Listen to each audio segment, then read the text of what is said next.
الحمد لله رب العالمين. أشهد أن لا إله إلا الله الملك الحق المبين، وأشهد أن محمدا عبده ورسوله الصادق الوعد الأمين.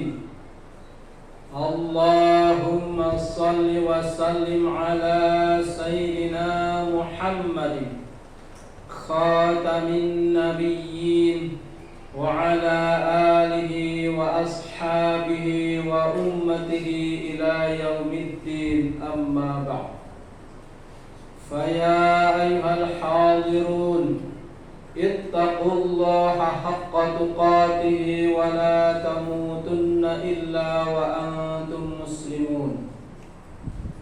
فقال الله تعالى في كتابه الكريم: أعوذ بالله من الشيطان الرجيم، بسم الله الرحمن الرحيم. الله ولي الذين آمنوا يخرجهم من الظلمات إلى النور، والذين كفروا أولياؤهم الطاغوت يخرجونهم من النور إلى الظلمات، أولئك أصحاب النار هم فيها خالدون. صدق الله العظيم. Hadirin kaum muslimin rahimakumullah,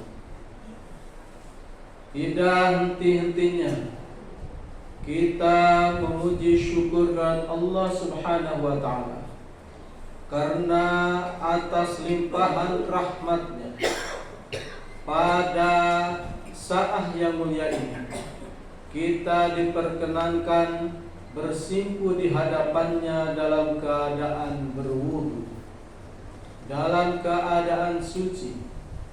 Ini adalah merupakan anugerah terbesar yang Allah anugerahkan kepada kita, yaitu nikmat iman dan Islam.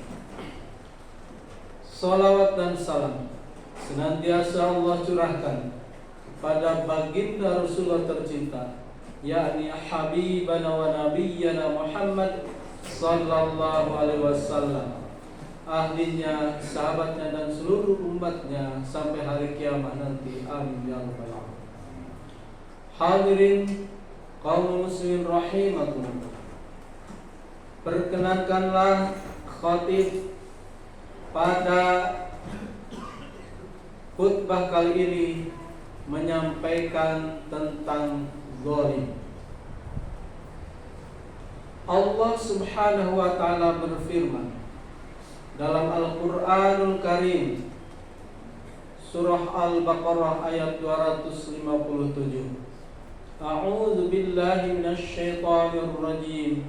Bismillahirrahmanirrahim. Allahu waliyyul ladzina amanu yukhrijuhum minadh dhulumati ilan nur. Allah adalah pemimpinnya orang-orang yang beriman, yang telah mengeluarkan mereka dari kegelapan menuju cahaya. Walladzina kafaru awliya'uhumut taghut, dan orang-orang kafir pemimpinnya adalah taghut.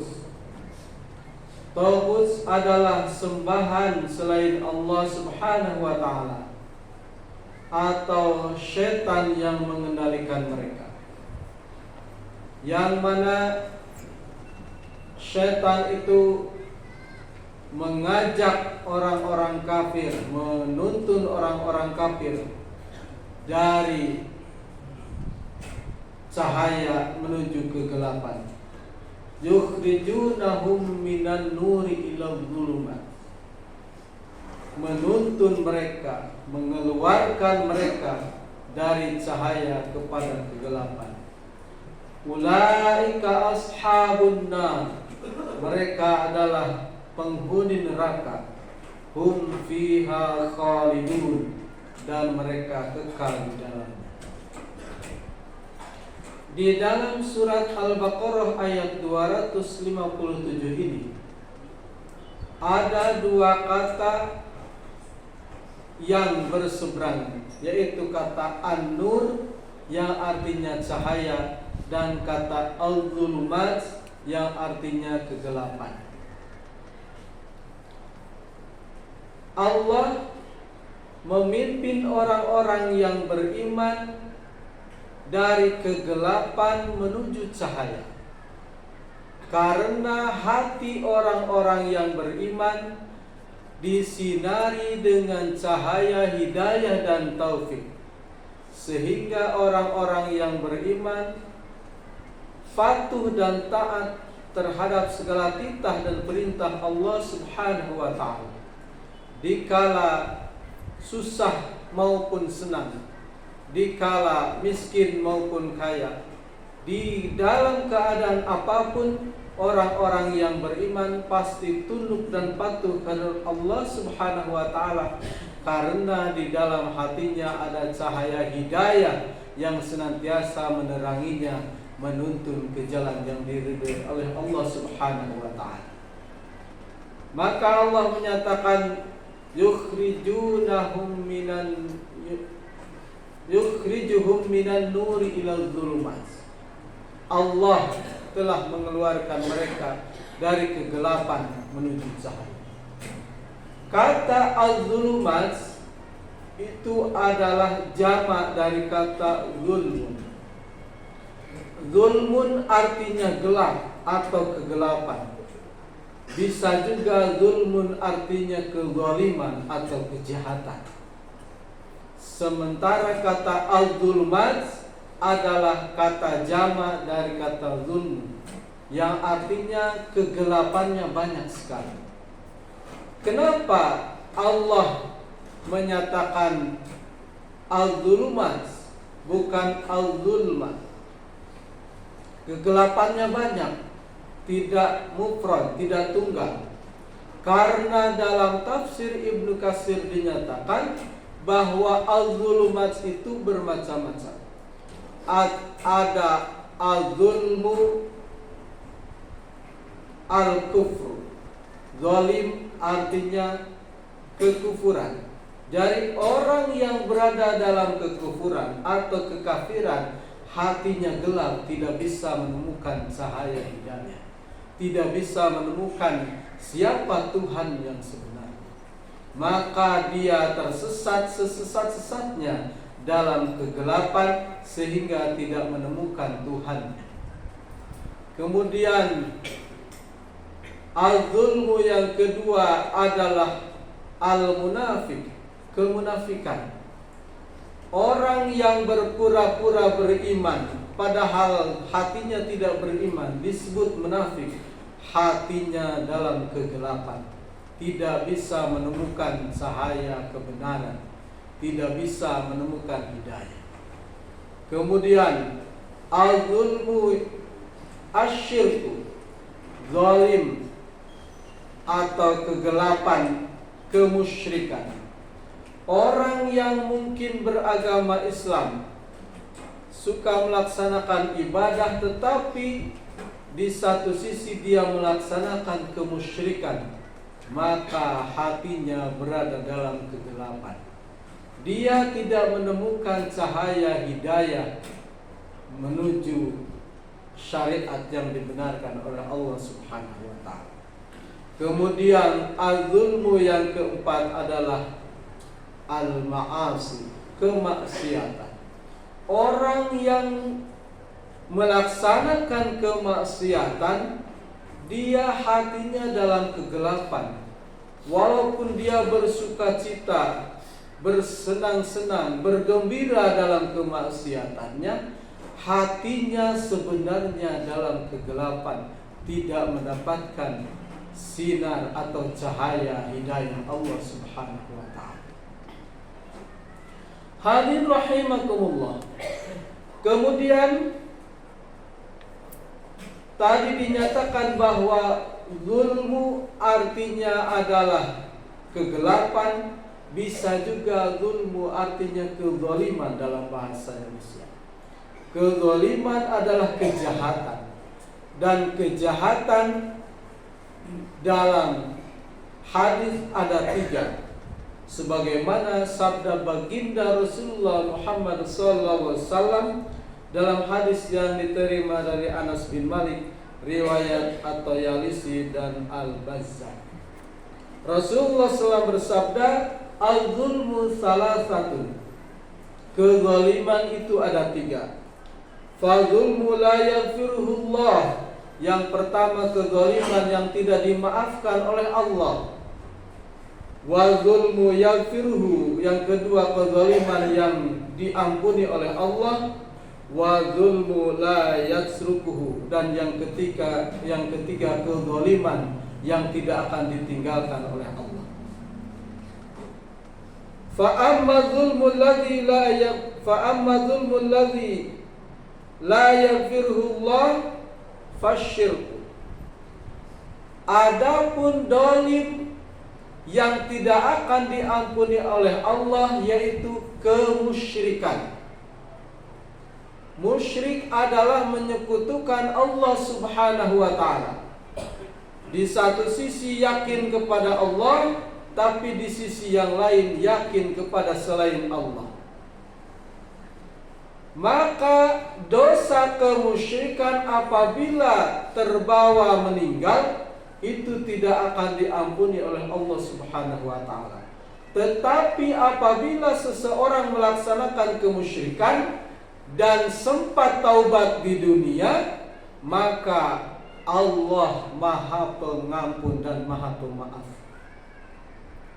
Begitu pula kategori syirik adalah kekafiran dan kemunafikan. Orang yang meninggal dalam keadaan kafir, dalam keadaan munafik, maka dia tidak akan diampuni oleh Allah Subhanahu wa ta'ala. Dia kekal dalam api neraka. Tetapi kalau orang yang kafir, orang yang munafik, orang yang musyrik bertobat kepada Allah Subhanahu wa ta'ala, walaupun selesai bertobat meninggal, maka dia punya jaminan masuk ke dalam surga Allah Subhanahu wa ta'ala. Hadirin rahimakumullah. Kemudian kezaliman yang tidak akan diampuni oleh Allah. Kemudian kezaliman yang akan diampuni oleh Allah yaitu kezaliman antara seorang hamba dengan Tuhannya. Ketika kita melakukan kemaksiatan, sebesar apapun kemaksiatan kita, kalau kita tidak musyrik, tidak munafik, tidak kafir, maka bagi Allah ada 2 pilihan. Allah mungkin akan mengampuninya atau Allah tidak akan mengampuninya apabila dosa tersebut terbawa meninggal. Tetapi kalau orang melakukan kemaksiatan sebesar apapun, bahkan sampai memenuhi langit dan bumi sekalipun, kemudian dia datang menghamba kepada Allah Subhanahu wa ta'ala, memohon ampun kepadanya, dosa itu pasti diampuninya. Kata Allah dalam hadis qudsi, ya ibna Adam, lau kanat dunubaka ananas samai wal ard summa ataitani wastaghfartani la ataitukal maghfirah.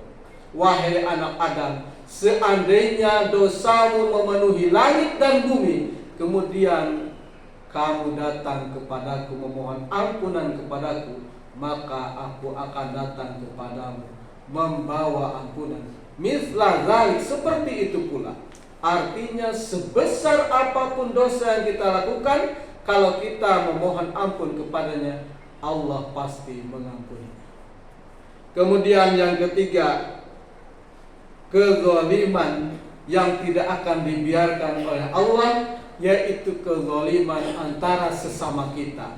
Ketika kita membuat kezaliman kepada orang lain, tidak akan diampuni oleh Allah selama kita tidak meminta maaf kepada orang yang bersangkutan.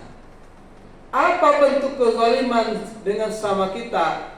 Menghina, mencibir, mencaci maki, memukul, pokoknya menyakiti perasaan orang lain, menyakiti badan orang lain, mengambil harta orang lain tanpa hak. Makanya orang-orang yang korupsi tidak akan diampuni dosanya oleh Allah selama rakyatnya tidak memaafkannya.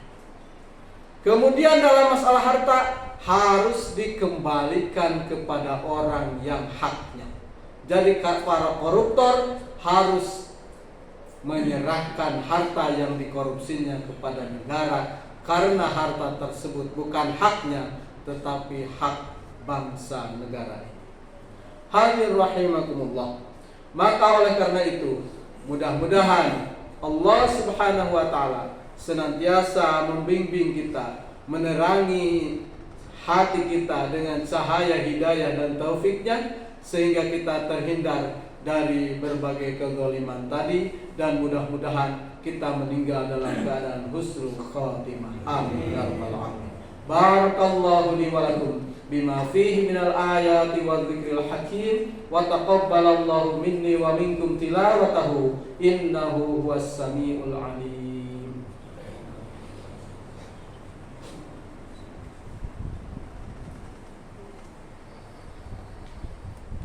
Innal hamdalillah nahmaduhu wa nasta'inuhu wa nastaghfiruh wa na'udzu billahi min shururi anfusina wa sayyiati a'malina. May yahdihillahu fala mudilla lahu wa may yudlilhu fala hadiya lahu. Asyhadu an la ilaha illallah wahdahu la syarika lahu wa asyhadu anna Muhammadan abduhu wa rasuluhu alladzi la nabiyya ba'da.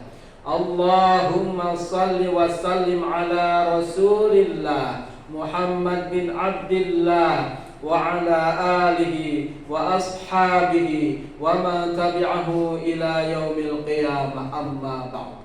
Fa ya ibadallah, usikum wa nafsi bi taqwallah, faqad fazal muttaqun. Faqala Allah ta'ala fi kitabil karim, a'udzu billahi minasy syaithanir rajim. Bismillahirrahmanirrahim. Innallaha wa malaikatahu yusalluna 'alan nabi. Ya ayyuhalladzina amanu sallu 'alaihi wa sallimu taslima. Allahumma salli wa sallim ala sayyidina Muhammad wa ala alihi wa sahbihi wa barik wa sallim ajma'in. Amin ya Allah ya rabbal alamin. Alhamdulillahi rabbil alamin, hamdan syakirin wa hamdan na'imin, hamdan yuafi ni'amahu wa yukafi mazidah. Ya Rabbana lakal hamd kama yanbaghi li jalali wajhikal karim wa 'azimi sultanik. Allahumma ighfir lana dhunubana wa liwalidina warhamhum kama rabbawna shighara. Allahumma ighfir lil muslimina wal muslimat wal mu'minina wal mu'minat al ahya'i minhum wal amwat, innaka sami'un qaribun mujibud da'wat wa ya qadiyal hajat. Birahmatika ya arhamar rahimin. Wassalamun alal mursalin walhamdulillahi rabbil alamin. Faya ibadallah, innallaha ya'murukum bil adli wal ihsan wa ita'i dzil qurba wa yanha 'anil fahsya'i wal munkar wal baghi ya'idukum la'allakum tadhakkarun. Wa la dzikrullahi akbar. Astaghfirullah li wa lakum. Aqimis shalah.